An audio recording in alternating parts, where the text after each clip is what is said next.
Welcome to సాక్షి సత్యమేవ జయతే. కొన్ని సందర్భాల్లో ఆలస్యమైన అంతిమ విజయం మాత్రం సత్యానిదే. కానీ అలా అంతిమ విజయం సత్యానిది కావాలంటే ముందుగా ఏది సత్యం ఏది అసత్యం ఈ ప్రశ్నకు జవాబు వెతకాలి. నిజాల నిగ్గు తేలాలి. అలా నిజాన్ని గెలిపించే మా ఈ ప్రయత్నమే సత్యమేవ జయతే. రాష్ట్రంలో కాంగ్రెస్ ప్రభుత్వం ఏర్పాటై డిసెంబర్ 7 నాటికి ఏడాది పూర్తయింది.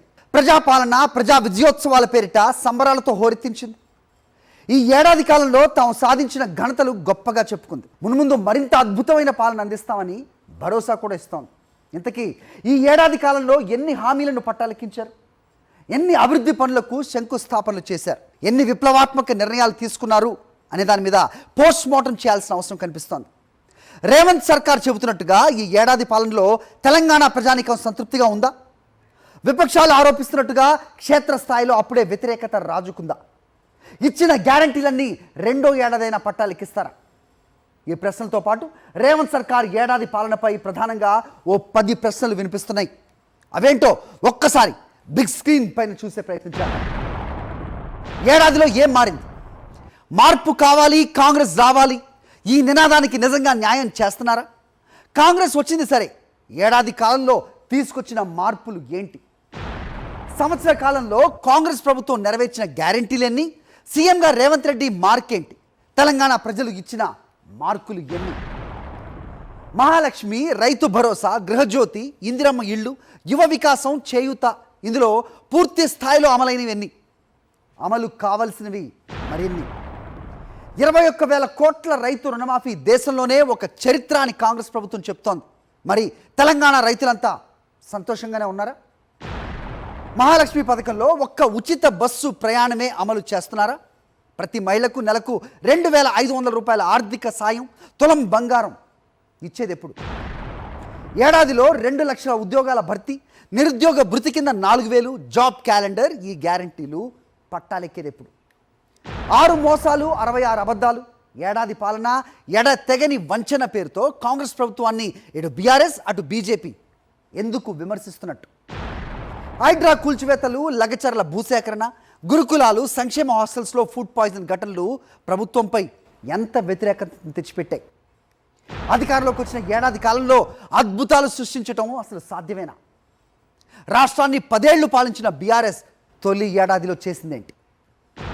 చివరిగా కాంగ్రెస్ పార్టీ అధికారంలోకి వచ్చిన ఏడాది కాలంలో విపక్ష పార్టీలుగా బీఆర్ఎస్ బీజేపీ ఎలాంటి పాత్ర పోషించాయి? ఎలాంటి ప్రజా పోరాటాల్లో పాల్గొన్నాయి? తెలంగాణలో కాంగ్రెస్ పార్టీ అధికారంలోకి వచ్చి సరిగ్గా ఏడాది. మార్పు కావాలి, కాంగ్రెస్ రావాలి, ఈ నినాదం, 6 గ్యారంటీల వాగ్దానం, ఈ రెండు హస్తం పార్టీని అధికార పీఠం ఎక్కించడంలో చాలా కీలకంగా మారాయి. ఇది మనం చూసాం. అందుకే ఇప్పుడు ప్రధానంగా వినిపిస్తున్న ప్రశ్న ఏంటో తెలుసా? కాంగ్రెస్ చెప్పిన ఈ మార్పు, ఆ మార్పు వచ్చిందా? 6 గ్యారంటీల అమలు జరుగుతోందా? ఈ ప్రశ్నలకు సరైన జవాబు దొరికితే కాంగ్రెస్ ప్రభుత్వానికి ఎన్ని మార్కులు పడ్డాయి అన్నది తేలిపోతుంది. ఎన్నికల హామీల్లో భాగంగా 21,000 కోట్ల రూపాయల రైతు రుణమాఫీ చేశారు. వరికి 500 బోనస్ ఇస్తామని చెప్పారు, చేసి చూపించారు. మహిళలకు ఉచిత బస్ ప్రయాణం అన్నట్టుగా హామీని నెరవేర్చారు. తొలి ఏడాదిలో 55,000 ఉద్యోగాలు భర్తీ చేశామని చెబుతున్నారు. దీని మీద ఇతర పార్టీలు చెబుతున్న సంఖ్య వేరే విధంగా ఉంది. దాని విషయానికి వద్దాం. 500కే గ్యాస్ సిలిండర్, 200 యూనిట్ల లోపు పేదలకు ఉచిత విద్యుత్ అమలు అవుతున్నాయి. వీటితో పాటు హాస్టల్ స్టూడెంట్స్కి 40% డైట్ ఛార్జీలు పెంచడం, ఉపాధ్యాయులకి పదోన్నతులు కల్పించడం లాంటివి కూడా చేశారు. ఆరోగ్యశ్రీ కింద 10 లక్షల వరకు ఉచిత వైద్యం, 8 ప్రభుత్వ మెడికల్ కాలేజీలు అందుబాటులోకి తేవటం, అమెరికా సౌత్ కొరియా పర్యటనలో భాగంగా 35,000 కోట్ల పెట్టుబడులు తీసుకొచ్చేలా ఒప్పందాలు చేసుకోవటం లాంటివి రేవంత్ సర్కార్ విజయాల్లో టాప్ ప్లేస్లో ఉన్నాయి. ఇక మైనస్ విషయానికి వద్దాం. పట్టాలెక్కించాల్సిన హామీలు చాలా ఉన్నాయి. ఈ సౌండ్ బాగా రీసౌండ్ వస్తుంది. ప్రస్తుతం అమలు చేస్తున్న హామీల్లో కూడా కొన్ని లోటుపాట్లు ఉన్నాయన్న విమర్శలు వినిపిస్తున్నాయి. హైడ్రా కూల్చివేతలు, లగచర్ల భూసేకరణ, గురుకులాలు, సంక్షేమ హాస్టల్లో ఫుడ్ పాయిజన్ లాంటి ఘటనలు ప్రభుత్వంపై కొంత వ్యతిరేకతను తీసుకొచ్చాయన్న వాదనలు కూడా ఉన్నాయి. ఇటు విపక్ష పార్టీలైతే 6 మోసాలు, 66 అబద్ధాలు, ఏడాది పాలన ఎడతెగని వంచన పేరుతో ఛార్జ్ షీట్లు కూడా విడుదల చేసి మరీ పొలిటికల్ హీట్ను పెంచుతున్నాయి. విపక్షాల విమర్శలు, ఆరోపణల సంగతి కాసేపు పక్కన పెడితే అసలు ఏడాది పాలనలో కాంగ్రెస్ ప్రోగ్రెస్ రిపోర్ట్ ఏంటి? ప్రజలు ఎన్ని మార్కులు వేస్తున్నారు? ముఖ్యమంత్రిగా రేవంత్ ఎలాంటి మార్క్ చూపారు? ఎలాంటి నిర్ణయాలు ప్రజలకు ఆగ్రహాన్ని తెప్పించాయి? ఇదే ఏడాది కాలంలో విపక్ష పార్టీలుగా బీఆర్ఎస్, బీజేపీ ఎలాంటి పాత్ర పోషించాయి? తెలంగాణ తల్లి విగ్రహం విషయంలో ఎందుకింత రాజకీయ రగడ జరుగుతోంది? ఈ ప్రశ్నలకు ఇవాల్టి సత్యమేవ జయతే కార్యక్రమంలో సమాధానాలు వెతికే ప్రయత్నం చేద్దాం. ఇవాళ మన ప్యానల్ గెస్టులు దేవులపల్లి అమర్ గారు, ప్రముఖ సీనియర్ పాత్రికేయులు, ఆయన విశ్లేషకులు. అలాగే చాలా సందర్భాల్లో ఎలాంటి అన్యాయం సొసైటీలో జరుగుతున్నా సమాజంలో ఆయన నిలబడతారు, ఆయన గళం వినిపిస్తారు. ఇక రామ్మోహన్ రెడ్డి గారు టీపీసీసీ మీడియా కమ్యూనికేషన్ చైర్మన్, అలాగే సానంపూడి సైదిరెడ్డి గారు మాజీ ఎమ్మెల్యే బీజేపీ నుంచి, క్రిషాంక్ బీఆర్ఎస్ అధికార ప్రతినిధిగా ఇవాళ మనతో ఉన్నారు. సో పార్టీలు వాళ్ళ స్టాండ్ తీసుకుంటాయి, వాళ్ళు ఏం చెప్తారో వాళ్ళు మాట్లాడుతూనే ఉంటారు, రైట్? మీరు కీన్గా అబ్జర్వ్ చేస్తూ ఉంటారు రాజకీయ పరిణామాలు. ప్రస్తుతం కాంగ్రెస్ 1 year పాలన గురించి ఈరోజు మనం మాట్లాడుతున్నాం కాబట్టి, సత్యాలనే మాట్లాడతాం కాబట్టి, పొలిటికల్ పార్టీలు ఏం చెప్పినా ప్రజలు ఏమనుకుంటున్నారు అనేది, మీ దృష్టిలో ఏమొచ్చింది అనేది మీ మాటల్లో వినాలనుకుంటున్నాను. 5 సంవత్సరాలకు ఒకసారి ఎన్నికలు జరిగిన తర్వాత చాలా సందర్భాల్లో ప్రజలు ప్రభుత్వాన్ని మార్చేస్తుంటారు. గత కొంతకాలం వరకు ప్రజలు మన దేశంలోనే చూసుకున్నట్టయితే చాలా రాష్ట్రాల్లో చాలా వరకు ఒక పార్టీ అధికారంలోకి వస్తే ఒక 2 టర్మ్లు అయినా వాళ్ళకి అవకాశం ఇచ్చి ఓ 10 ఏళ్ల పాటు వాళ్ళ పరిపాలన ఎట్లా ఉందో చూడడం అనేది చాలా సహజంగా జరుగుతూ వచ్చింది. ఇటీవలి కాలంలో ప్రజలకు ఆ ఓపిక కూడా పోయినట్టున్నది. ఒక టర్మ్కే దించేసే దీనిలోకి వస్తూ ఉన్నారు. అయితే మన తెలంగాణను కనుక తీసుకున్నట్టయితే, మనం తెలంగాణ రాష్ట్రం ఏర్పడ్డ తర్వాత వచ్చిన మొదటి అధికారంలోకి వచ్చిన పార్టీకి 2 టర్మ్లు అది అవకాశం ఇచ్చింది ప్రజానికం. అయితే వాళ్ళు 10 ఏళ్ళు ఉండలేదు, వాళ్ళే మధ్యలో మధ్యంతర ఎన్నికలకు పోయి వాళ్ళు 10 ఏళ్ళు కాకుండా 9 ఏళ్ల పైన ఏదో అధికారంలో ఉన్నట్టుంది ఆ పార్టీ. ఆ పార్టీ పోయిన తర్వాత ఇప్పుడు కాంగ్రెస్ పార్టీ ఏదైతే తెలంగాణ రాష్ట్రం మేము ఇచ్చాము అని చెప్పుకోవడంలో వెనుకబడిపోయిందో, అప్పట్లో రాష్ట్రం ఏర్పడినాడు తెలంగాణ రాష్ట్రం ఏర్పాటుకు తెలంగాణ రాష్ట్ర సమితి, దాని నాయకుడు చంద్రశేఖరరావు గారు, ఆయన నాయకత్వంలో 2001 నుంచి 2014 వరకు సుదీర్ఘంగా జరిగిన పోరాటం కారణంగా తెలంగాణ వచ్చిందనే దాని విషయంలో ఎవరికి డిస్ప్యూట్ ఉండాల్సిన అవసరం లేదు. అయితే కేంద్రంలో అధికారంలో ఉన్న యూపీఏ ప్రభుత్వం ఇచ్చింది అన్న విషయాన్ని పూర్తిగా తెరమరుగు చేసే విధంగా తెలంగాణ రాష్ట్ర సమితి అందులో విజయం సాధించింది. కాంగ్రెస్ను పూర్తిగా కాంగ్రెస్ ఇచ్చిన విషయాన్ని తెరమరుగు చేయడంలో తెలంగాణ రాష్ట్ర సమితి అప్పట్లో విజయం సాధించింది. ఇప్పుడు అధికారంలోకి వచ్చిన కాంగ్రెస్ ఏమిటి అంటే, తెలంగాణ మేమిచ్చినాం అనేది జనంలో ఎస్టాబ్లిష్ చేసుకునే ప్రయత్నం ఎక్కువగా చేస్తున్నట్టుగా నాకు అనిపించింది ఈ సంవత్సర కాలంలో. ఈ సంవత్సర కాలంలో ప్రభుత్వానికి సంబంధించినంత వరకు ప్రభుత్వం ఇచ్చిన గణాంకాలే మనం మాట్లాడుకున్నట్టయితే 21,000 కోట్లు, దాదాపు 25 లక్షల మంది రైతులకు రుణమాఫీ కింద ఇచ్చినామని చెప్పి ప్రభుత్వం గణాంకాలు చెప్తూ ఉన్నవి. అయితే బయట ఒక ఫిర్యాదు, కంప్లైంట్ ఏమిటి అంటే, 2 లక్షల పైనున్న అప్పులున్న వాళ్లకు వర్తింపజేయలేదు దీన్ని. దానికి ముఖ్యమంత్రి గారు ఇటీవల ఒక ఇంటర్వ్యూలో వారు చెప్పింది ఏమిటి అంటే, అసలు అది మా వాగ్దానమే కాదు, మేము చెప్పింది 2 లక్షల రూపాయల వరకే, నువ్వు 2 లక్షల పైన చేసి ముందు 2 లక్షలు ఇచ్చేసి ఆ 5 నేను ఎప్పుడో కట్టుకుంటా అంటే ఎట్లా కుదురుతుంది, అది మేము చేసిన వాగ్దానం కాదు అని ఆయన అంటున్నారు. దాని మీద ప్రతిపక్షాలు ఏం చెప్తాయో మనం వినొచ్చు. సంవత్సర కాలంలో 55,143 నూతన ఉద్యోగాలు కల్పించడం అనేది, అది తప్పనిసరిగా అది ఏ స్థాయి ఉద్యోగాలైనా సరే ప్రభుత్వం చెప్తున్న దాని ప్రకారం అదొక అచీవ్మెంట్గా తీసుకోవాల్సిందే. ప్రస్తుతం ముఖ్యమంత్రి ఎవరైతే ఉన్నారో ఆయనకు కాంగ్రెస్ రాజకీయాలతో పెద్దగా ఇది లేదు, అనుభవం లేదు. వారు టీడీపీ అని కాదు, వారు గతంలో దాదాపు 20-25 సంవత్సరాల వారి రాజకీయ జీవితం అంతా కూడా కాంగ్రెస్ ఇతర పార్టీలో గడిచింది. వారు కాంగ్రెస్ పార్టీకి వచ్చింది ఎప్పుడు 2014 తర్వాతనే వారు కాంగ్రెస్ పార్టీలోకి వచ్చి లోక్సభ సభ్యుడైనారు. ఆ తర్వాత కాంగ్రెస్ పార్టీ వర్కింగ్ ప్రెసిడెంట్ అయినారు, కాంగ్రెస్ పార్టీ ప్రెసిడెంట్ అయినారు, ఇప్పుడు ఎన్నికల్లో సారథ్యం వహించి ముఖ్యమంత్రి అయినారు. కాబట్టి వీరికి కాంగ్రెస్ రాజకీయాలతో పెద్దగా అనుభవం లేకపోయినా, ఎందుకు ఇంత స్ట్రెస్ చేసి చెప్తున్నా అంటే, కాంగ్రెస్లో డక్కా ముక్కిలు తిన్న రాజకీయ నాయకుల్ని నీళ్లు తాగిస్తారు. అట్లాంటిది ఈయన కాంగ్రెస్ కొత్త అయినా సరే ఈ సంవత్సర కాలంలో ఆ విషయంలో మాత్రం ఆయనకు 100 మార్కులు లేవు. సో గత ప్రభుత్వంలో చేసిన అప్పులు 6 లక్షల పైచిలుకు కోట్ల అప్పులు అని ప్రభుత్వం, ఇప్పుడు వచ్చిన ప్రభుత్వం చెబితే, reserve bank of India handbook of statistics of all the states in India వాళ్ళు చెప్పిన దాని ప్రకారం 3 లక్షల చిల్లర కోట్లే అప్పు ఉన్నది తెలంగాణకి అని చెప్పారు. సో ఇలాంటివి ఎవరో ఇలాంటి సంస్థలు వచ్చి చెప్తే తప్ప ప్రజలకు యాక్చువల్గా ఏంటి వైట్ పేపర్ అనేది తెలిసే పరిస్థితి ప్రస్తుత రాజకీయాల్లో లేదు అనేది అది మనం చూస్తున్నాం. ఆంధ్రప్రదేశ్ ఉమ్మడి రాష్ట్రంగా ఉన్న కాలంలో కానీ, దేశానికి స్వతంత్రం వచ్చిన తర్వాత కానీ ప్రభుత్వం లెక్కలు అట్లా తప్పులు చెప్పడానికి వీల్లేదు సార్. ప్రభుత్వ లెక్కలు రికార్డు మీద ఉంటాయి. రాజకీయ నాయకులు మాట్లాడే మాటల క్రెడిబిలిటీ లేకుండా పోవడం అనేది చాలా దురదృష్టకరం. అది ఆలోచించుకోవాలి రాజకీయ. ముందుగా కృష్ణ గారు, రైట్, ఈ మధ్య కొంచెం అగ్రెషన్ ఎక్కువైంది ఈ పార్టీలో, రైట్. సో కేటీఆర్ అలాగే హరీష్ రావు గారు వీళ్ళందరూ కూడా బయటకు వచ్చి పోరాటాలు చేస్తున్నారు, సత్యాలు ఇవి అని చెబుతున్నారు, రైట్. ఏడాది పాలన గురించి ఒక ఛార్జ్ షీట్ కూడా మీరు రిలీజ్ చేసిన పరిస్థితులు మనకు కనిపిస్తూ ఉన్నాయి. అట్ ద సేమ్ టైం ఇప్పుడు ఆబ్వియస్గానే ఈ ప్రస్తుతం వచ్చిన కొత్త ప్రభుత్వం ఏదైతే ఉందో చూస్తున్న విఫలాలు ఏవైతే ఉన్నాయి, లేదంటే ఫెయిల్యూర్స్ ఉన్నాయి అంటే కనుక అది గత ప్రభుత్వం తాలూకు అనేది సాధారణంగా మాట్లాడుతూనే ఉంటారు, రైట్. మీరు ఏ రకంగా చూస్తున్నారు? రేవంత్ రెడ్డి గారు దేంట్లో సక్సెస్ అయ్యారు, దేంట్లో ఇంకా చేయాల్సి ఉంది అనేది అమర్ గారి మాటలోనే మనం విన్నాం, right. What is your sense of it? Telangana రాష్ట్రం ఒకప్పుడు బెంగళూరు కంటే గొప్పది, ఐటీ క్యాపిటల్ అంటే ఇవాళ బెంగళూరు కాదు, బెంగళూరు నుంచి పరిశ్రమలన్నీ హైదరాబాద్కి తరలిపోతున్నాయని చర్చ జరిగింది. కానీ ఇవాళ మనం ఏం చేస్తున్నాం? తెలంగాణ తక్కువ ఉన్నది అని మనమే చెప్పుకుంటున్నాం. ఎందుకు? గత ప్రభుత్వాన్ని బద్నాం చేయాలి కాబట్టి. గుజరాత్ మోడల్ కాదు, తెలంగాణ మోడల్ అగ్రగామిగా ఉంది అని మనం చెప్పుకున్నాం. మనం కాదు, ప్రపంచ స్థాయి వ్యాపారవేత్తలు వచ్చినా కూడా తెలంగాణ వైపు మనం పెట్టుబడులు పెట్టాలి అని. In fact we competed with against Gujarat which was prime minister's pet. అట్లాంటిది కాకుండా ఇక్కడనే మన ముఖ్యమంత్రి గారు నిలబడి, లేదు మేము గుజరాత్ మోడల్ లాగానే అవుతాం, మీరు మా బడాభాయ్ అని చెప్పినప్పుడు అక్కడ కూడా మళ్ళీ మనం దేన్ని చిన్నగా చేసుకుంటున్నాం? తెలంగాణ రాష్ట్రం. రిజర్వ్ బ్యాంక్ ఆఫ్ ఇండియానే అసలు 22,000 కోట్లే ఇంట్రెస్ట్ మీరు కట్టింది అని చెప్తే ముఖ్యమంత్రి గారు ఏమని చెప్తారు, ఏమని ప్రచారం చేస్తారు? 65,000 కోట్లు మేము ప్రతి నెల 6,000 కడుతున్నాం, 7,000 కడుతున్నాం అని. కానీ రిజర్వ్ బ్యాంక్ ఆఫ్ ఇండియా నిజం చెప్తుందా?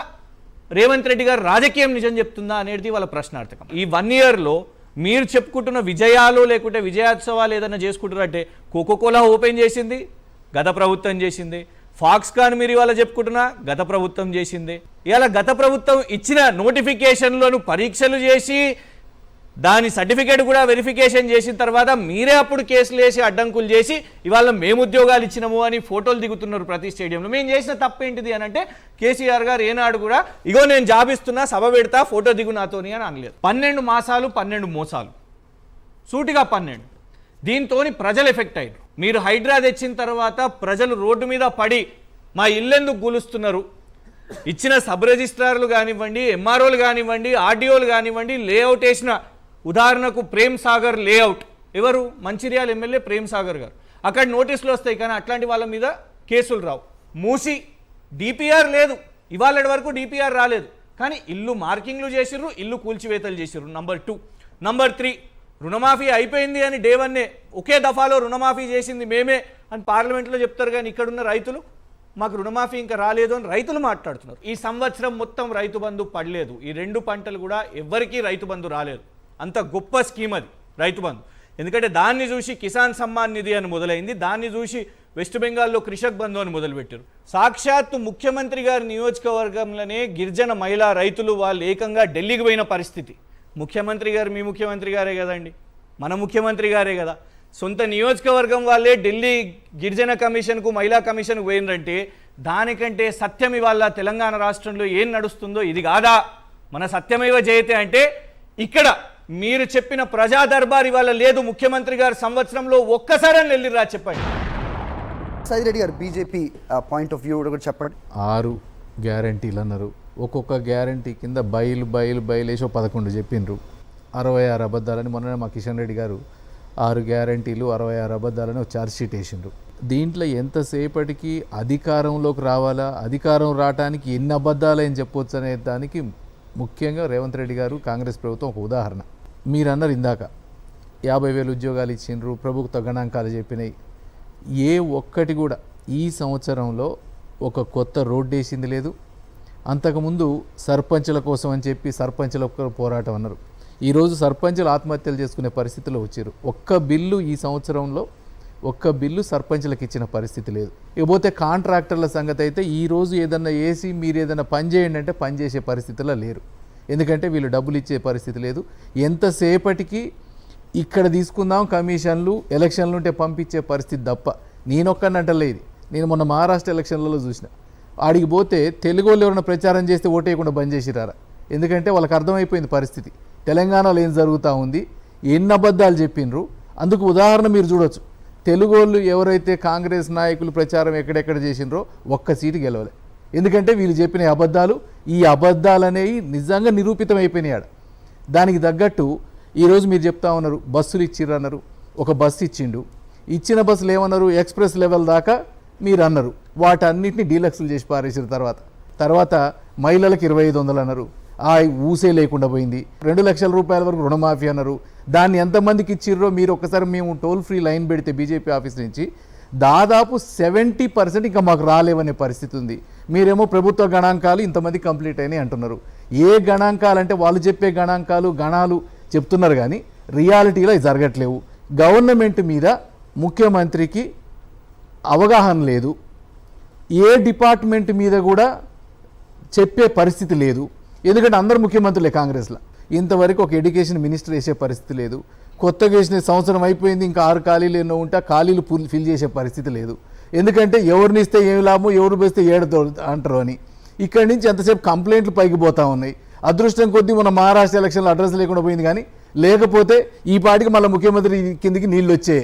నల్లగొండలో మంత్రి గారి సభలోనే ఒక ఆయన లేచాడు, ఒక నాయకుడు, ఏంది సార్ మోహన్ రెడ్డి అని ఆయన, ఏంది సార్ ఈ 6 గ్యారెంటీలు ఏడికి పోయిన అడుగుతుండ్రు మమ్మల్ని, లేకపోతే మమ్మల్ని ఊర్లో తిరగనిచ్చే పరిస్థితి లేదు అంటే. సమాధానం చెప్పడానికే మీరు చెప్పిన తెల్ల చొక్కా వేసుకునే రామ్మోహన్ రెడ్డి వచ్చారు ఇక్కడికి. రైట్ రామ్మోహన్ రెడ్డి, ఈ కార్యక్రమం సత్యమేవ జయతే, అందరం జరసేపు నిజాలు మాట్లాడుకుందాం. నిజంగానే మీరు అన్నట్టుగా జస్ట్ వ్యక్తిగతంగానో లేకపోతే రాజకీయ విమర్శలు కాకుండా నిర్మాణాత్మకంగా ఈ యొక్క చర్చ ముందుకు పోవాలని చెప్పి నేను మనస్ఫూర్తిగా కోరుకుంటున్నా. అదేవిధంగా వాళ్ళు మాట్లాడిండ్రు, వాటికి నేను జవాబులు చెప్పేటప్పుడు మధ్యలో ఇంటరప్ట్ కావద్దని కూడా నేను రిక్వెస్ట్ చేస్తా ఉన్నాను. కంటిన్యూటీ రామ్మోహన్ రెడ్డి గారు. ఇదేంటంటే సత్యమేవ జయతిలో ఇక్కడికి వచ్చిన ప్రతినిధులు ఎవరైతే ఉన్నారో వాళ్ళు మాట్లాడిన మాటలకి సాక్షాత్తు ముఖ్యమంత్రి సమాధానం ఇవ్వడం అనేది మనం గత కొన్ని ఎపిసోడ్స్లో మనం చూస్తున్నాం. So let's people know what is the truth. ఏడాది గడిచిన తర్వాత సంబరాలు అని చెప్పి చేసుకునేటటువంటి ధైర్యం ఎందుకు మాకుంది అని అంటే పారదర్శకంగా పరిపాలన అందించినాం కాబట్టి. సంక్షేమాలు అనేటటువంటిది ప్రతి లబ్ధిదారుడి ఇంటికి పోవాలనేటటువంటి చిత్తశుద్ధితో పనిచేస్తున్నాం కాబట్టి. ఎప్పుడైనా రాజకీయాల్లో మనం మాట్లాడుకునేటప్పుడు బేరీజ్ వేసుకుంటాం.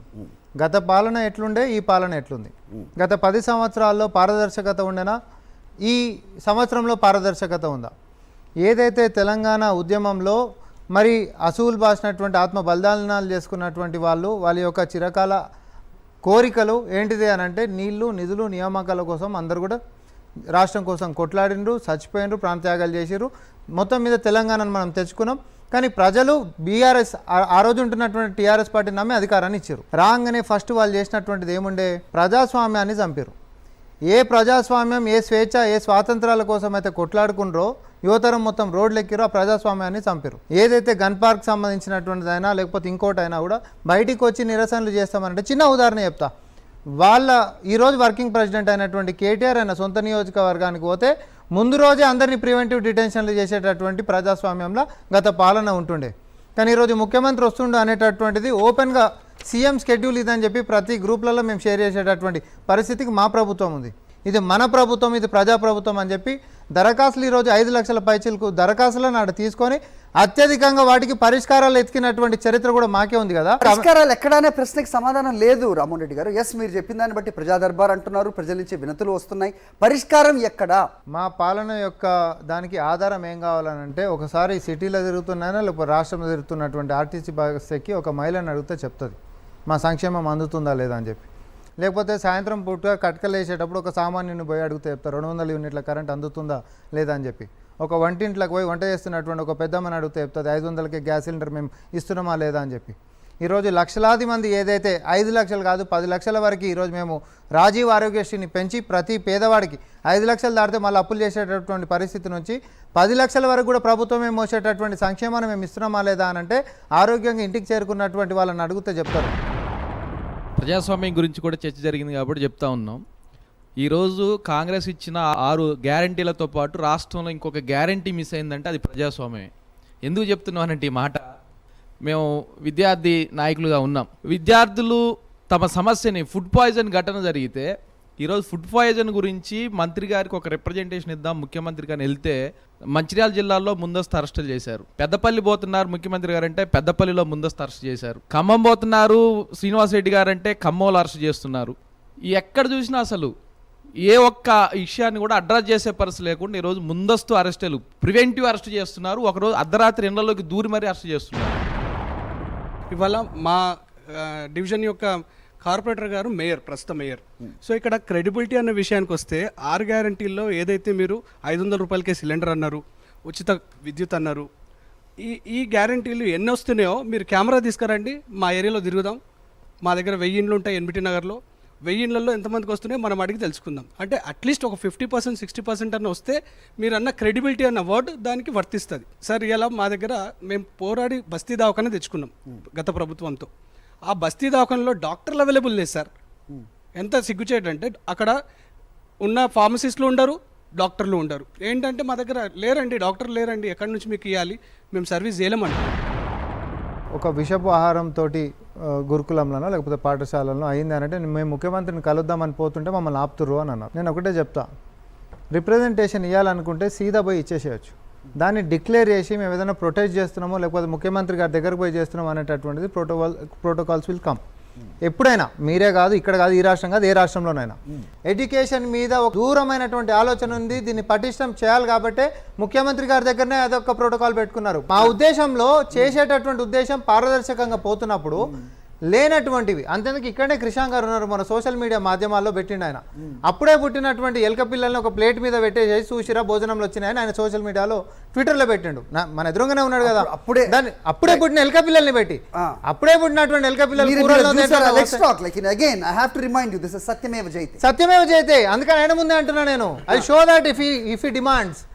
ఆయన అప్పుడే పుట్టినటువంటి ఎలక పిల్లల్ని ప్లేట్ మీద పెట్టేసేసి ఆ భోజనంలో వచ్చినటువంటి అనేటటువంటి దుష్ప్రచారాలు, అబద్ధాలు చెప్పి ప్రజల్ని పక్కదారి పట్టిస్తున్నప్పుడు, దాన్ని నమ్మిపోతున్నప్పుడు మనం దాన్ని నియంత్రించాల్సినటువంటి బాధ్యత మా మీద ఉంటుందా ఉండదా? మీరు అది రైతు బంధుకి సంబంధించిన నగదు అప్పుడు election commission very good question. అవి ఎక్కడికి వెళ్ళాయి అనే కాదు, వాళ్ళ బిల్లులకు పే చేసుకున్నారు, వాళ్ళ బిల్లులకు పే చేసినారు, పాత పెండింగ్ బకాయిలకు ఇచ్చారు.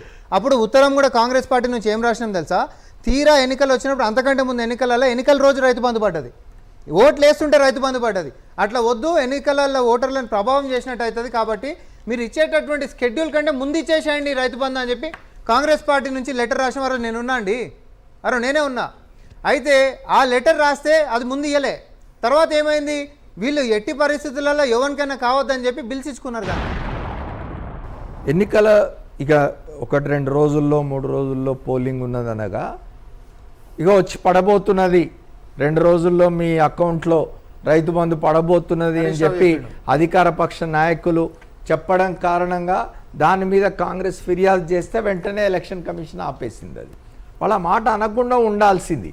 దానివల్ల ఏమైందంటే ఆ బెనిఫిట్ ఆ రోజున పడడం ఆగిపోయింది కంప్లైంట్ చేసినందువల్ల. ఎందుకంటే అది తప్పనిసరిగా అప్పుడున్న అధికార పక్షానికి అది అనుకూలంగా ఉంటుంది, ఓట్లు పడితే. ఎప్పుడు కూడా అపీజ్మెంట్ కానీ లేకపోతే ఇట్లా డబ్బు సంబంధమైన బెనిఫిట్స్ చూపించి కానీ ఎన్నికలకు పోకూడదు, అది ప్రజాధనం.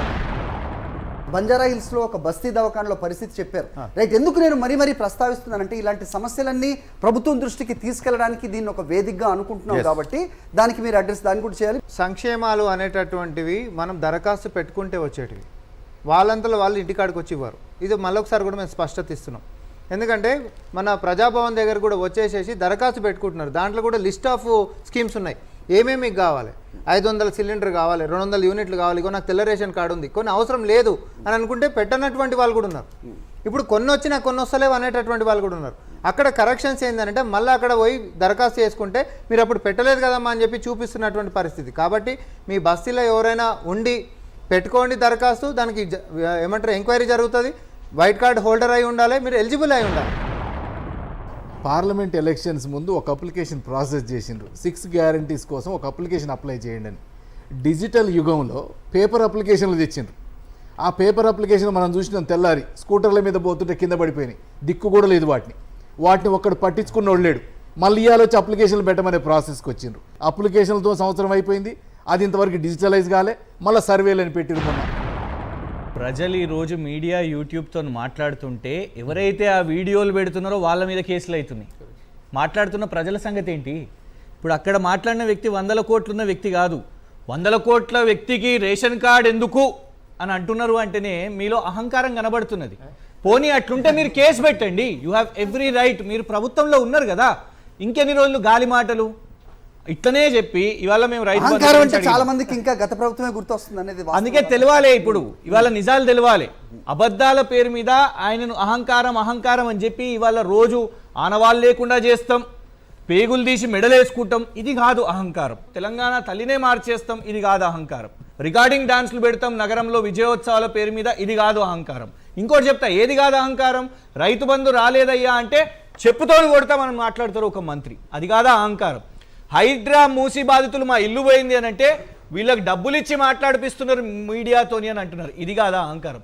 అశోక్ నగర్ యువత మా మీద ఫస్ట్ టైం లాఠీ చార్జ్ జరిగింది, గత ప్రభుత్వం మమ్మల్ని కనీసం లాఠీ చార్జ్ చేయలేదు, మా మాట వినలేదు, ఓకే కరెక్టే, కానీ లాఠీ చార్జ్లు చేయలేదు, వీళ్ళు మమ్మల్ని కొడుతున్నారు అని చెప్తే వీళ్ళు పేడ్ ఆర్టిస్టులు అని అన్నారు. వీళ్ళ మంత్రులు మాట్లాడిరండి. ఎలుకలు పెట్టిరు, అక్కడ ఎలుకలు పుట్టినాయంటే మీరు నేను పెట్టినామా అక్కడ ఎలుకలు? కిచెన్లో ఎలుకలు ఉన్నాయి, కిచెన్లో ఎలుకలు ఉంటాయి, కిచెన్లో ఏముంటుందండి? తిను పదార్థాలే ఉంటాయి. వాళ్ళు కురుకురేలు తింటే వచ్చింది అని కోర్టులో చెప్పిర్రండి. అంటే అహంకారం ఇక్కడ కనబడుతున్నది. నేను మాట్లాడింది రైతుల గురించి. పోలీస్ బెటాలియన్లు వాళ్ళు వచ్చి మీ నిర్ణయం కరెక్ట్ కాదు, గత ప్రభుత్వము 15 రోజులు దాని తర్వాత లీవ్, ఇప్పుడు మీరు ఒకటేసారి 26 రోజులు మేము పనిచేయాలని అంటే ఏం చేసిరు మీరు? డిస్మిస్. ఇదా మీ ప్రజాస్వామ్యం? దమ్ముండి ఇక్కడ చెప్తున్నారు సోషల్ మీడియా, బరబ్బర్ పెట్టినాం సోషల్ మీడియాలో.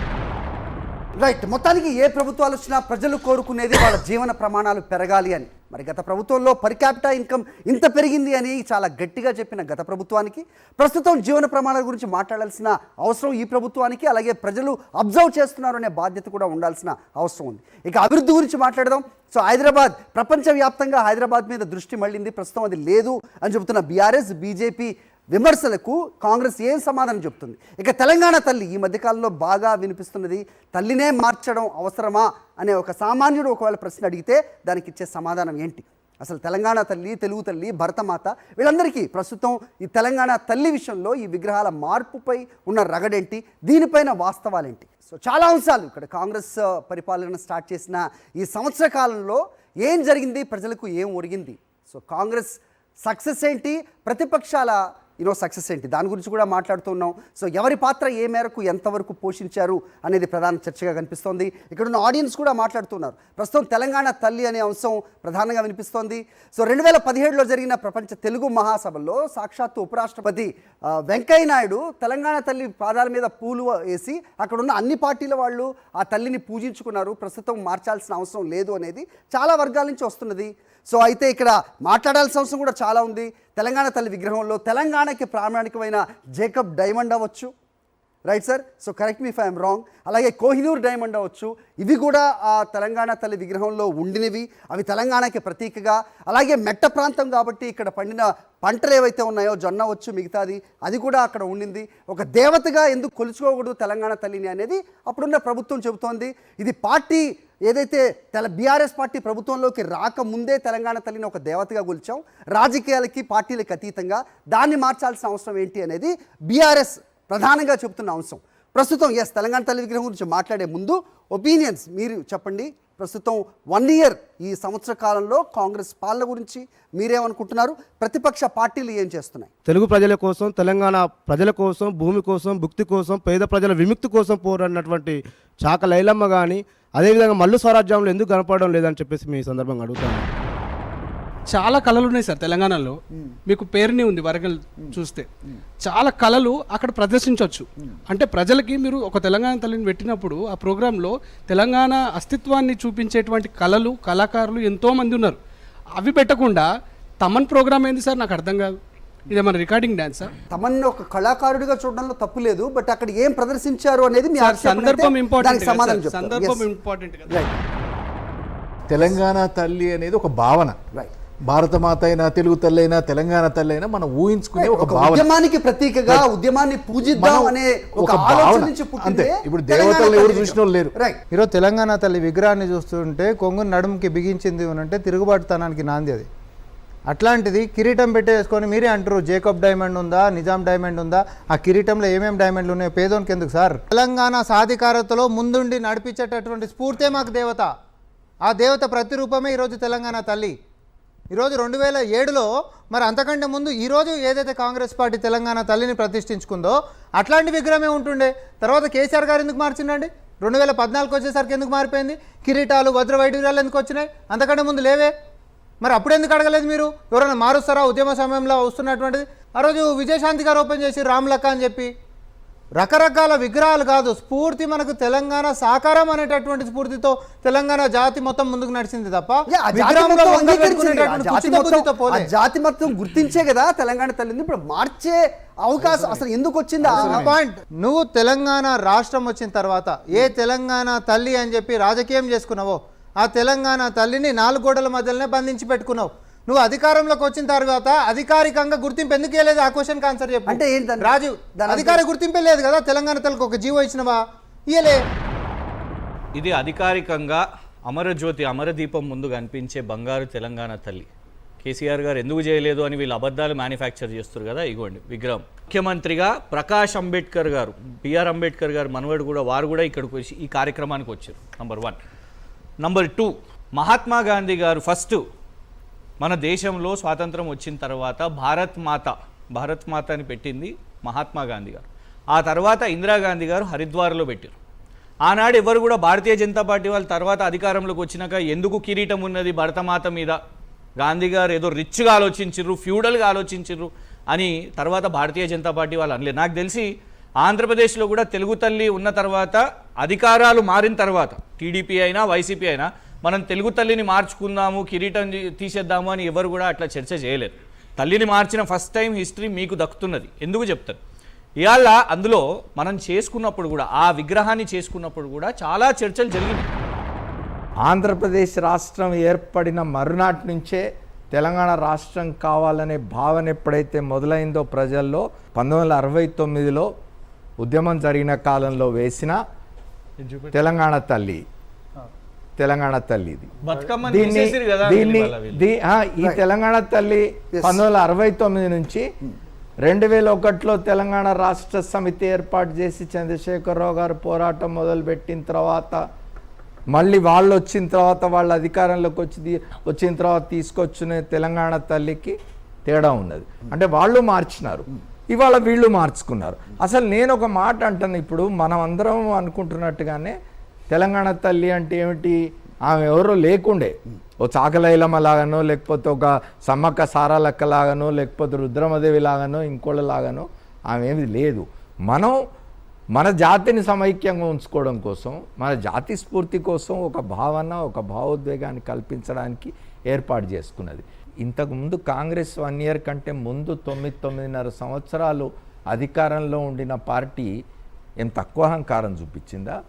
ఏం తక్కువ భాష ప్రయోగించిందా? కోదండరాం లాంటి వాడు మీతోటి ఉద్యమంలో నడిచినవాడు. మీకు నిజానికి మీరందరూ రాజకీయ పక్షాలన్నీ కూడా తెలంగాణ రాష్ట్ర సాధన ఉద్యమంలో కలిసి ముందపోవడానికి ఒక స్ఫూర్తిని తీసుకొచ్చినవాడు, సకల జనుల్ని సమీకరించినవాడు.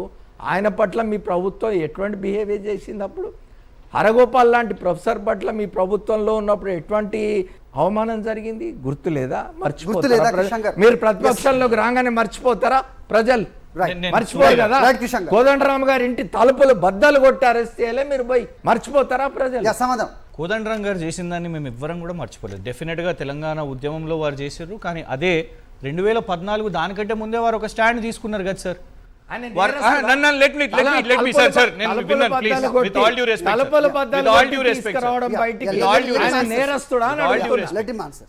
రెస్పెక్ట్ నేను అనేది ఏంటంటే 2 విషయాలు.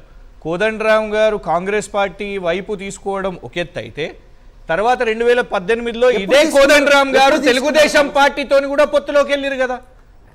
సో రాజకీయ పార్టీగా, ఉద్యమకారునిగా వేరే ఎంత గౌరవిస్తామో, రాజకీయ స్టాండ్గా వారు తీసుకున్నప్పుడు, రాజకీయ కార్యక్రమాలు తీసుకున్నప్పుడు పోలీస్ డిపార్ట్మెంట్ ఇవాళ మా మీద చేస్తలేరా? మా తలుపులు వలుగుతలేవా? మమ్మల్ని అరెస్ట్ చేస్తలేరా? తెలంగాణ స్టేట్ అని ఎందుకు పెట్టుకున్నామంటే దేశంలో ఉన్నోళ్లకు మేము మద్రాసీలు కాదు, ఆంధ్ర కాదు, మేము తెలంగాణ స్టేట్ నుంచి, తెలంగాణ రాష్ట్రం నుంచి అని తెలవడానికే టీఎస్ అని పెట్టుకోవడం జరిగింది. దానికి వేరే కారణం ఏం లేదు. అందశ్రీ గారిది, అందశ్రీ గారి పాట అసలు పద్మశ్రీ కోసం వారి పేరుని కేసీఆర్ గారి ప్రభుత్వం పెట్టిందండి. We have propose.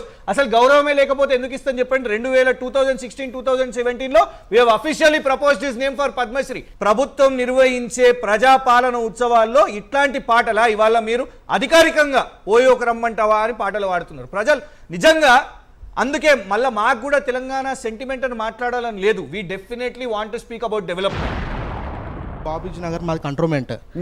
అక్కడ కంట్రోన్మెంట్లో 1 year బ్యాక్ బస్సెస్ ఎన్ని ఉండే, ఫ్రీ బస్సెస్ కాకముందుకు ఓ 4 buses వస్తుండే 8 o'clockకి. 4 buses దగ్గర ఇప్పుడు 1 bus పెట్టారు. ఆడ లేడీస్ ఎట్లా కొట్టుకుంటారంటే దాని బదులు ఆమె యశోద హాస్పిటల్ 10Kకి ఎంతో జాబ్ చేస్తుంది. బస్సెస్లో వెళ్ళలేక మళ్ళీ ర్యాపిడో బుక్ చేసుకొని వెళ్తుంది. మాకు లాసే కదా సార్. ఇంకొకటి ఫుడ్ గురించి మాట్లాడే హాస్టల్లో మా పిల్లలు ఇద్దరు గురుకులలో చదువుతారు. గురుకులలో చదివితే నేను 4 days బ్యాకే ఇంటికి తీసుకొచ్చుకున్నాను. ఫుడ్ పాయిజన్ వల్లనే తీసుకొచ్చినాను.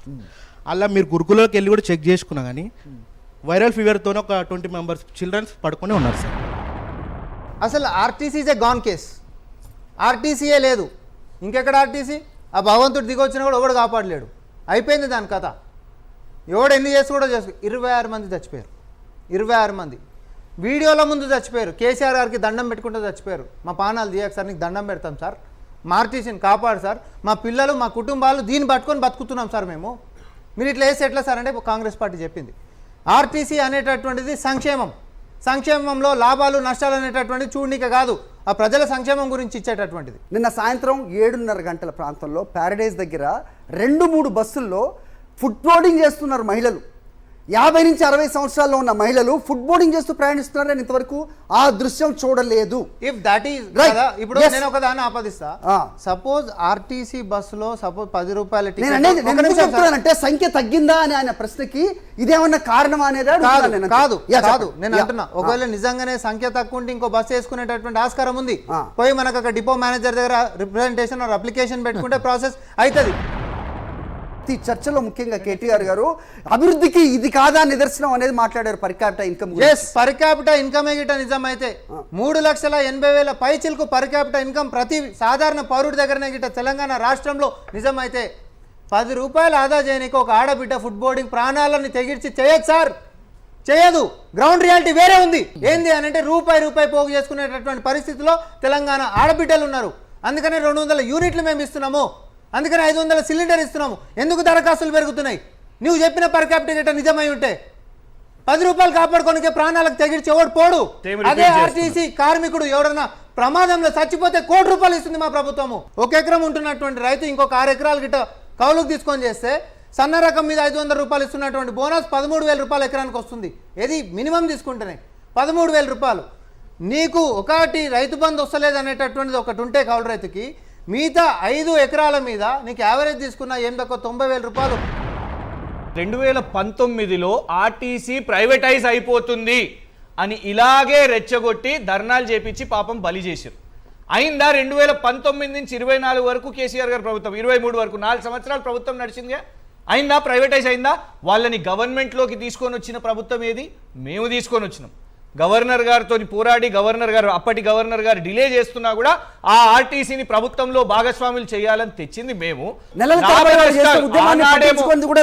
ఆనాడేమో నష్టాలు అని ప్రచారం చేసింది మీరే. ఇవాళ మీకు ఆర్గ్యుమెంట్ ఆఫ్ కన్వీనియన్స్, లాభ నష్టాలు చూడొద్దు మనము.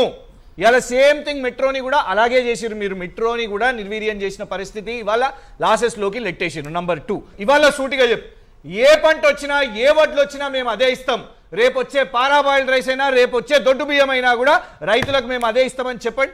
ఎలక్షన్ ముందు ఒక మాట, ఎలక్షన్ తర్వాత ఇంకొక మాటనా? రామ్మోహన్ రెడ్డి గారు ఇందాక అన్నారు బీజేపీ ఏమైనా చేసిందా? అసలు మీరు రుణమాఫీ చేయలేదు. కానీ బీజేపీ మీరు చెప్పినట్టు అబద్ధాలు చెప్పదు. ఏ స్టేట్లో కూడా మీరు చెప్పని అబద్ధాలు అధికారం కోసం పాకులాడదు. బీజేపీ అనేది ఒక నేషనలిస్టిక్ వ్యూ ఉన్న పార్టీ, జాతీయవాద పార్టీ. పిఎం కిసాన్ యోజన అని చెప్పినాం, ఈరోజు రెగ్యులర్గా శాలరీ బడ్జెట్ పడతా ఉంది. ఇంతకుముందు ఏదైనా ఆగిందేమో కానీ పిఎం కిసాన్ యోజన ఆగలేదు. మీరు ఇచ్చింది ఇంతవరకు రైతు భరోసా అన్నారు, కౌలు రైతులు అన్నారు, మీరు ఆ లేడీస్కి 2500 అన్నారు, నిరుద్యోగ భృతి అన్నారు, నిరుద్యోగ భృతి అసలు మేము అనలేదన్నారు బట్టి విక్రమార్క గారు. అంటే మీరా అబద్ధాలు చెప్పేది బీజేపీనా? బీజేపీ ఈరోజు ప్రపంచంలో, నేను బయట ఉండి వచ్చిన 15 సంవత్సరాలు, ఒకప్పుడు ఇండియా పాస్పోర్ట్కి ఎంత విలువ ఉందో ఈరోజు ఎంత ఉందో మీ అందరికీ తండ్రులో కొడుకులో ఫ్రెండ్స్ అమెరికాలో ఉంటారు, బయట దేశాల్లో ఉంటారు, ఒక్కసారి అడగండి మీరు. రూపాయి విలువ, రూపాయి మారకం విలువ అది కూడా ఎందుకు correct. పోటీ పడుతుంది? Very good question. Let me answer. నేను నిజంగా కాంగ్రెస్ గురించి కాకపోయినా పివి నరసింహారావు గారిని చాలా గొప్పగా ఆలోచిస్తా. ఎందుకంటే మనకి ఒక ఆద్యుడు ఆ రోజు చేసిన దాన్ని, ఆ రోజు కూడా రూపాయి వాల్యూ తగ్గించిండ్రు. ఎందుకంటే మన ఉత్పత్తుల విలువ పెరగాల. ఈ రోజు 80 రూపాయల మధ్య కొన్ని దేశాలు ఈ రోజు ఒకప్పుడు 40 రూపాయలు ఉండే జమైకన్ డాలర్ ఈ రోజు దాదాపు 200 జమైకన్ డాలర్కి వచ్చింది ఒక US డాలర్. జమైకా కాదు, ఎవ్రీవేర్. అవునండి, ఈ రోజు మన ఉత్పత్తులు ఎంత పెరిగినాయి, మన ఎక్స్పోర్ట్స్ ఎంత అయినాయి, మన ఎక్స్పోర్ట్స్ ఎంత అయినాయి. మనం ఈరోజు ఒక్కొక్క నిర్ణయాన్ని, ఇంతకుముందు ఎవరు కూడా అమెరికాకు ఆపోజిట్ గా ఒక్క మాట మాట్లాడే ధైర్యం ఉన్న ప్రధానమంత్రి మీరు చెప్పిన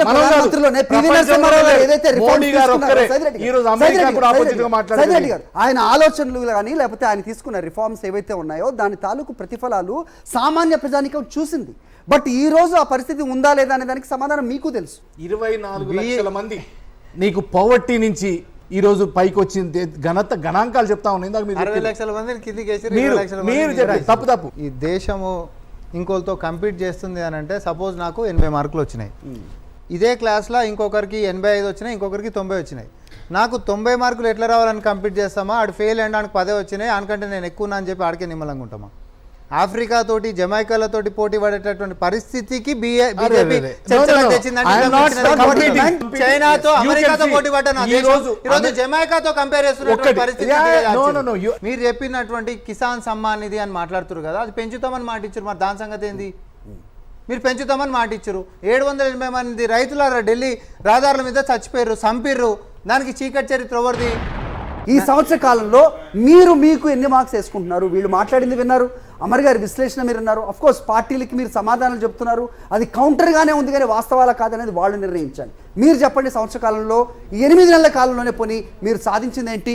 మీరు ఇస్తా ఉన్న హామీలను రాబోయే రోజుల్లో చేయబోయేది. అసలైన ఉద్యమకారులు కోరుకున్నటువంటి లేకపోతే కావాలనుకున్నటువంటి ఆకాంక్షలు నెరవేర్చుకుంటూ మా ప్రభుత్వం ముందుకు పోతా ఉంది. ఉదాహరణ ఇందాక ప్రశ్నకు నేను అది మిస్ అయిన స్కిప్ అయింది. ఛాతీ మీద టీజీ అని చెప్పి రాసుకున్నారు. ఆయన ఏమంటాడు? టీఎస్ అంటే తెలంగాణ స్టేట్ కాబట్టి, లేకపోతే మన రాష్ట్రం లెక్క గుర్తుపట్టరా? బీహెచ్ అని ఉంది, బీహార్ అని గుర్తుపడతలేరా? ఎంహెచ్ అని ఉంది, మహారాష్ట్ర అని గుర్తుపడతలేరా? అది కూడా బీటీ ఎంటీ అని చెప్పి పెట్టుకుంటారా? లేకపోతే బిఎస్ ఎంఎస్ అని పెట్టుకుంటారా? ఇవన్నీ ఏంటిదంటే టీఆర్ఎస్కి దగ్గర ఉంటుంది కాబట్టి టీఎస్ అని పెట్టుకున్నావు. ఈ కొత్త దుకాణం పంచాయతీలు ఏం పెట్టకు. అర్థమైందా? మీ స్వార్థం కోసము తెలంగాణ తల్లిని గుర్తించలేదు, టీజీ లాంటి సంకల్పాలని ఆకాంక్షలని గుర్తించలేదు, తెలంగాణ బిడ్డల కోరికలైనటువంటి నీళ్లు నిధులు నియామకాల్లో విఫలం చెందినటువంటి మీ యొక్క చీకటి పరిపాలనకి శుభంబోటు పలికినం. ఈరోజు సంక్షేమాలు, పారదర్శకమైనటువంటి పరిపాలన, ఈరోజు ఇక్కడికి వచ్చినటువంటి సోదరులందరూ కూడా ప్రశ్నలు వేసారు. అన్నిట్లలో ప్రోగ్రెసివ్గా పోతున్నటువంటిది ఎస్ ఆన్ రికార్డ్ మేము చెప్పుకుంటున్నాం, మేము చేస్తున్నాం కాబట్టి చెప్పుకుంటున్నాం. చివరికి ఒకటే చెప్తా, ప్రతిపక్ష నాయకుడై సభకు రానటువంటి వారిని మంత్రులను పంపించి మరి రండి సార్ ప్రజల పక్షాన నిలదీయండి, ఆడ కొట్లాడండి, మామేమైనా తప్పులుంటే మీరు మాట్లాడండి అని చెప్పి అసెంబ్లీకి మేము పిలుస్తున్నాం. తెలంగాణ తీసుకొచ్చిన గాంధీకి ఆయన చాలా మంది పోలుస్తూ ఉంటారు, తెలంగాణ గాంధీ అని. అందుకే ఆయన అసెంబ్లీకి రావట్లేదేమో, ప్రతిపక్ష నేతగా ఆయన ఉండడానికి ఇష్టపడట్లేదేమో. కిషన్ గారు చెప్పాలి. గాంధీ గారు పోటీ చేయకుండా ఆశ్రమంలో ఉన్నాడు, మరి నువ్వు కూడా రాజీనామా చేసి ఫామ్ హౌస్ నుండి ఎవరు అడుగుతారు? ఎందుకు రారు అనే సామాన్యుడి ప్రశ్నకి ఏమైనా సమాధానం ఉందా కిషన్ గారు? ఇప్పుడు హరీష్ రావు గారు, కేటీఆర్ గారు మాట్లాడితేనేమో వీళ్ళు తొందరపడుతున్నారు, మాకు సమయం ఇవ్వరా, అదేమో పిలుస్తారండి, ఏదో పేర్లు పెట్టారు రేవంత్ రెడ్డి గారు మా నాయకులకు, బిల్లారంగా అని వీరిని, అంత పెద్ద మనిషిని చార్ల్స్ శోభరాజ్ అని మేము పెట్టలేదు. సోనియా గాంధీ గారికి, రాహుల్ గాంధీ గారు, ఒక నిమిషం, మేము రాజీవ్ గాంధీ గారికి, సోనియా గాంధీ గారికి పేర్లు పెట్టలేదు, కానీ వీళ్ళ రేవంత్ రెడ్డి గారు పెట్టారు కదా పేర్లు. వీళ్ళిద్దరేమో మాట్లాడొద్దంట, వారేమో మాట్లాడాలంట. ఎస్, సమయం ఇచ్చింది. మీరు కావాల్సిన ఏదైతే 100 రోజులు అని చెప్పారో 100 రోజుల కంటే ఎక్కువ కూడా మీకు ఒక సంవత్సరం ప్రజలకే తెలవాలి.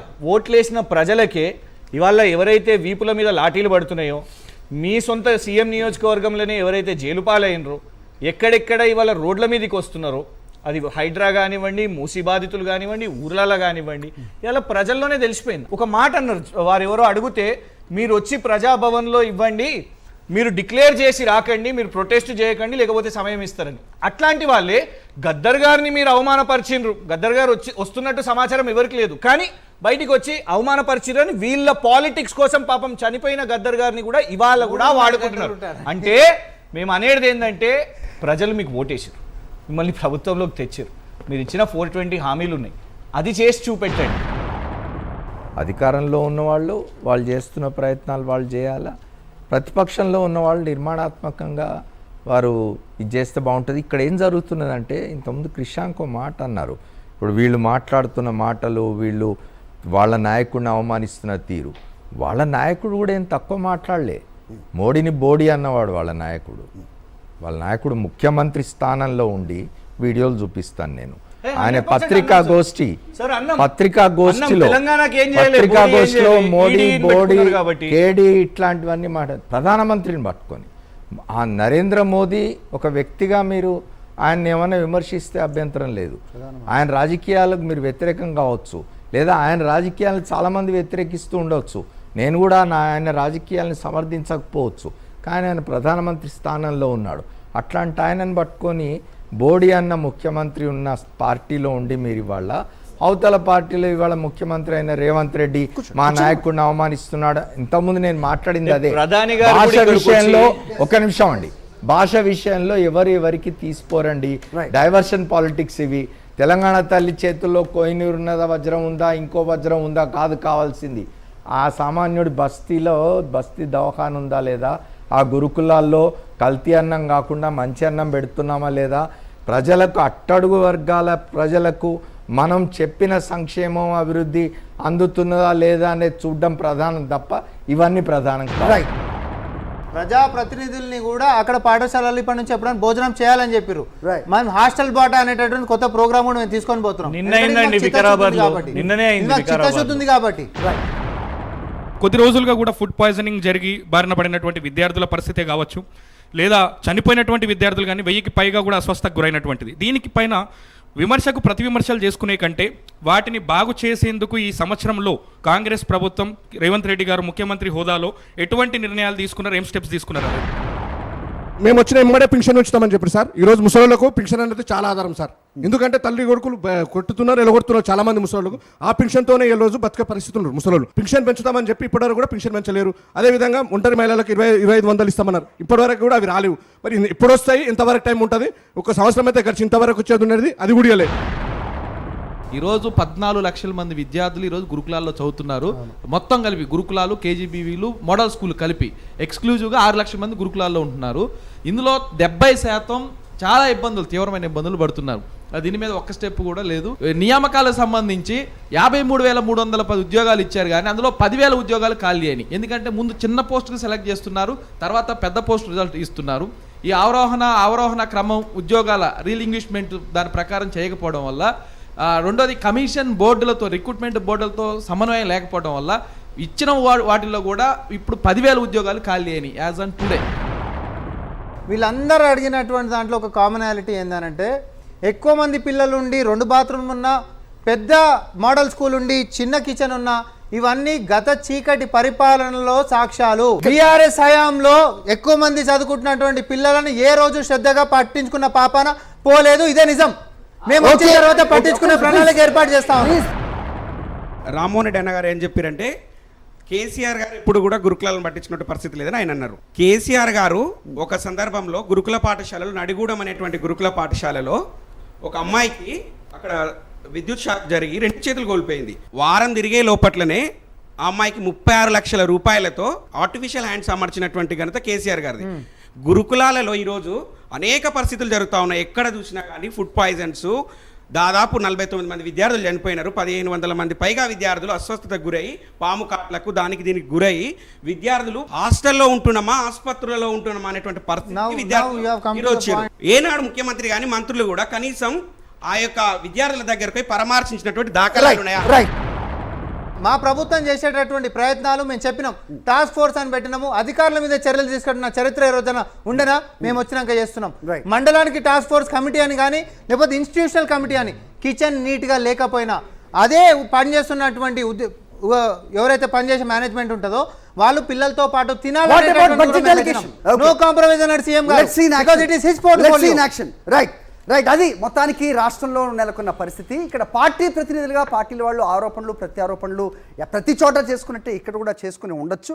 కానీ సాధారణ ప్రజలు ఇక్కడున్న ఆడియన్స్లో ఉన్న వాళ్ళు అడిగిన కొన్ని ప్రశ్నలకి ఖచ్చితంగా సమాధానాలు రావాల్సిన అవసరం ఉంది. సో వీటిని ప్రభుత్వ దృష్టికి తీసుకెళ్తారని ఇక్కడ ప్రభుత్వ ప్రతినిధిగా ఉన్న వాళ్ళని మేము అభ్యర్థిస్తున్నాం. సో వాళ్ళు దాన్ని సద్విమర్శగా తీసుకుని దానికి తగు చర్యలు తీసుకుంటే కనుక మా ఈ ప్రయత్నం ఒకంత సక్సెస్ అయినట్టే అనుకుందాం. Thank you all for participating and thank you for watching.